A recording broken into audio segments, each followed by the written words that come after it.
हरे कृष्ण, हर इंसान को उसके कर्म का फल मिलता है। दो मित्र थे, एक अमीर था और एक गरीब था। दोनों में घनिष्ठ मित्रता थी। हमारे गुरु महाराज ये कथा बताते हैं। बहुत अच्छी दोस्ती थी। अमीर जो मित्र था उसने विवाह कर लिया, 2 बच्चे हुए और मृत्यु हो गई छोटी उम्र में।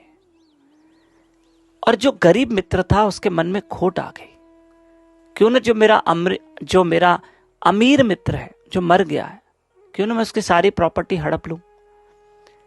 कब इंसान का मन बदल जाए ये पता नहीं चलता है, किसी का पता नहीं चलता।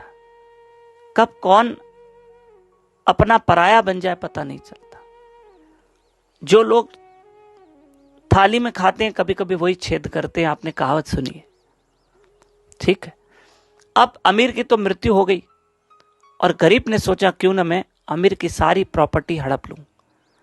और उसने उसकी पत्नी से उल्टी सीधी साइन लेकर, सिग्नेचर लेकर सारी प्रॉपर्टी अपने नाम पे कर दी और उसकी पत्नी को एक छोटा सा घर दे दिया और कुछ थोड़ा सा धन दे दिया, जाओ अपना घर चलाओ, जो अमीर की पत्नी थी। तब उस स्त्री ने कहा, कमाई मेरे पति की और तुम लेके गए, तुमने हड़प किया, बर्बाद हो जाओगे। याद रखना, बद्दुआ उसी की लगती है जिसका हमने दिल दुखाया है। याद रखना, उसने अमीर मित्र की पत्नी का दिल दुखाया, सब अपने नाम कर दिया। था वो गरीब पर अब वो अमीर हो गया। उसने भी शादी की, लेकिन विवाह करने के बाद उससे जो पहली संतान पुत्र हुई वो बच्चा पैदाशी बीमार, इतना बीमार, इतना बीमार। उसने अपने बच्चे के ऊपर लाखों रुपए खर्च किए, लाखों रुपए। धन लुटाते गया, लुटाते गया, लुटाते गया। और देखो, ये जो कर्म का फल है ना, ये कभी बेटे के रूप में आता है, कभी बहू के रूप में, कभी ससुर के रूप में, कभी सास के रूप में। कर्म का फल किसी भी रूप में आता है। हमें कोई कहता है ना कि मेरा बेटा मुझे बहुत सताता है, तो तुमको बेटा नहीं सता रहा है, तुम्हारे कर्म सता रहे। कोई कहता है मेरी पत्नी मुझे बहुत सताती है, नहीं, तुम्हारे कर्म तुमको सता रहे हैं, पत्नी नहीं। तुम अपने कर्मों को दोष दो। तो ऐसे में क्या हुआ कि जो उसने सारा धन हड़प लिया अपने मित्र का, वो सब बर्बाद होता गया। एक कारखाना बंद हो गया, दूसरी फैक्ट्री बंद हो गई, एक बंगला बिक गया। ऐसे करते करते एक दिन वो भी रोड पे आ गया, रास्ते में आ गया, सब बिक गया। तब तक उसका बेटा 20 साल का हो गया, पर बिस्तर में ही था, बीमार रहता। 20 साल तक उसने अपने बेटे के पीछे करोड़ों रुपए बर्बाद कर दिए, 20 साल तक।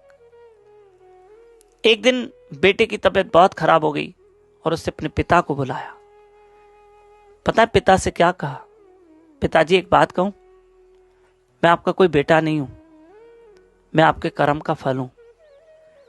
मैं बेटा नहीं हूं, मैं आपका वही मित्र, अमीर मित्र हूं जो आपका बेटा बन के आया हूं। आपने मेरी सारी कमाई हड़प ली, अब मैंने आपकी कमाई हड़प ली। देखा, आपने सारा खर्चा मेरे ऊपर किया, मेरे ऊपर किया, क्योंकि वो मेरी कमाई थी। मुझे भी मेरे कर्म की कुछ तो कुछ सजा मिली है, जिसके कारण मैं भी बीमार रहा।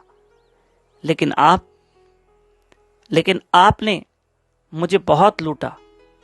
आज मैं वही मित्र बेटा बन के आया हूं आपका, और आपको लूट के जा रहा हूं।